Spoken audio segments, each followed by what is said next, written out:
In the last lecture, we talked about the social responsibility and the arguments for and against it.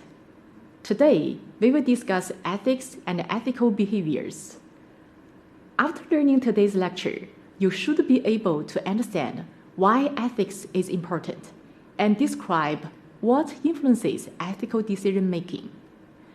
Nowadays, it's not enough for companies to make a profit. We also expect managers to make a profit by doing the right things. Unfortunately, no matter what managers decide to do, someone or some groups will be unhappy with the outcome. Managers don't have the luxury of choosing theoretically optimal win-win solutions that are obviously desirable to everyone involved. In practice, solutions to ethical and social responsibility problems aren't optimal. Often, managers must be satisfied with a solution that just makes, do or does the least harm. Rights and wrongs are rarely crystal clear to managers charged with doing the right thing. The business world is much messier than that. For example, imagine that you are an executive working in an international company which has many overseas subsidiaries. One day, you visited one of the foreign subsidiaries in the less developed countries and found the subsidiary had hired a 12-year-old girl to work on the factory floor. Obviously, this is in violation of the company's prohibition on child labor. Now, what should you do? Intuitively, you asked the local manager to replace the girl with an adult and tell her to go back to school. The local manager dutifully complied. It turned out that the girl was an orphan and the only breadwinner for herself and her 6-year-old brother. She was unable to find another job, so in desperation, she turns to prostitution. 2 years later, she died of AIDS. Had you understood the gravity of the girl's situation, would you still have requested her replacement? Perhaps not. Would it have been better, therefore, to stick with the status quo and allow the girl to continue working? Probably not, because that would have violated the reasonable prohibition against child labor found in the company's own ethics code. Then what would have been the right thing to do? What was your obligation given this ethical dilemma? There are no easy answers to these questions. That is the nature of ethical dilemmas. Ethical dilemmas are situations in which none of the available alternatives seems ethically acceptable. For now, it is enough to note that ethical dilemmas exist because many real-world decisions are complex and difficult to frame. Doing the right thing, or even knowing what the right thing might be, is often far from easy. Then how can we make ethical decisions? To better understand this question, we need to define what ethics is. Ethics is the principles, values, and beliefs that define right and wrong behavior. Unfortunately, numerous studies have consistently produced distressing results about the state of ethics in today's business world. A Society of Human Resource Management survey found that only 27% of employees felt that their organization's leadership was ethical. In a study of 1,324 randomly selected workers, managers, and executives across multiple industries, 48% of the respondents admitted to actually committing an unethical or illegal act in the past year.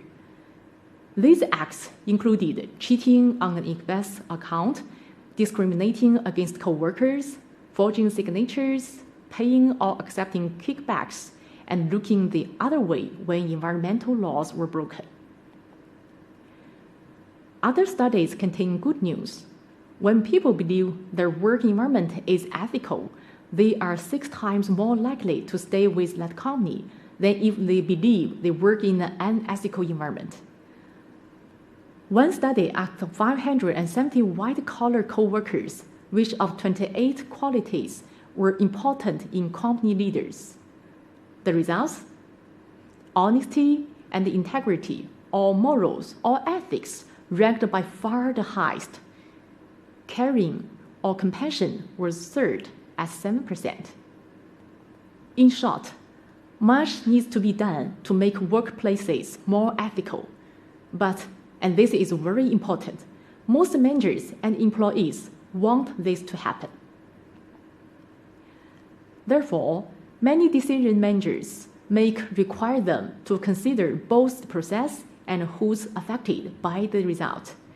To better understand the ethical issues involved in such decisions, let's look at the factors that determine whether a person acts ethically or unethically. Ethical behavior is the behavior that conforms to individual beliefs and social norms about what's right and good.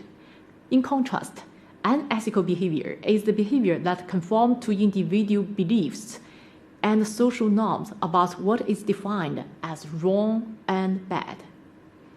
Whether someone behaves ethically or unethically when faced with an ethical dilemma is influenced by several things: his or her stage of moral development and other moderating variables, including individual characteristics, the organization's structural design, and the intensity of the ethical issue. People who lack a strong moral sense are much less likely to do the wrong things if they are constrained by organizational rules or job descriptions that disapprove of such behaviors. Conversely, intensely moral individuals can be corrupted by an organizational structure that permits or encourages unethical practices. Let's look more closely at these factors. First, stage of moral development. Research divides moral development into 3 levels: pre-conventional level, conventional level, and principled level, each having 2 stages. At each successive stage, an individual's moral judgment becomes less dependent on outside influences and more internalized. At the first level, the pre-conventional level, a person's choice between right and wrong is based on personal consequences from outside sources, such as physical punishment, reward, and exchange of favors. At the second level, the conventional level, ethical decisions rely on maintaining expected standards and living up to the expectations of others. At the principled level, individuals define moral values apart from the authority of the groups to which they belong or society in general. Second, individual characteristics, which involve values and personality, play a role in determining whether a person behaves ethically. Each person comes to an organization with a relatively entrenched set of personal values, which represent basic convictions about what is right and wrong. Employees in the same organization often possess very different values. 2 personality variables have been found to influence an individual's actions according to his or her beliefs about what is right or wrong: ego strength and locus of control. Ego strength measures the strength of a person's convictions. Individuals high in ego strength are more likely to do what they think is right. Locus of control is the degree to which people believe they control their own fate. People with an internal locus believe they control their own destinies. They are more likely to take responsibility for consequences, while people with external locus of control believe that what happens to them is due to luck or chance. They are less likely to take personal responsibility for the consequences of their behavior and more likely to rely on external forces. Third, structural variables. Structural variables such as an organization's structure design, goals, performance appraisal system, and reward allocation procedures can influence whether employees behave ethically. For example, those structures minimize ambiguity and uncertainty with formal rules and regulations, and those that continuously remind employees of what is ethical are more likely to encourage ethical behavior. Fourth, the intensity of the ethical issue itself. This factor is determined by 6 characteristics: greatness of harm, consensus of wrong, probability of harm, immediacy of consequences, proximity to victims, and concentration of effort. When an ethical issue is important, employees are more likely to behave ethically. Do you think the ethical standards across the world are universal? Although some common moral beliefs exist, social and cultural differences between countries are important factors that determine ethical and unethical behavior. Therefore, it's important for individual managers working in foreign cultures to recognize the social, cultural, and political legal influences on what is appropriate and acceptable behavior. In addition, international business must clarify their ethical guidelines so that employees know what's expected of them while working in a foreign location. Last, let's look at some tips that might help nudge you to be ethical when faced with an ethical dilemma. First, make sure you have all the information you need to make a decision. Gather facts, but use your discretion, patience, and common sense. Seek out advice from someone you trust and who you think is knowledgeable and wise. Second, recognize that we don't always act the way we think we are going to act when faced with an ethical dilemma. So be aware of your actual behaviors and make sure your behaviors are in accordance with the set of values you want and strive to live by. Third, test yourself.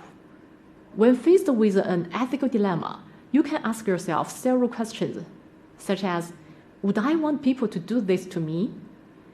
Would I want everyone to do this? Would I want to live in that kind of world? How would my parents or spouse or significant other or children feel if they found out I did this? Does this action go against my conscience? Will I feel guilty afterwards? How would I feel if this action was reported on the front page of my hometown newspaper or splashed across social media outlets for all to see? By doing these things, I hope you can make a good decision when faced with ethical dilemmas.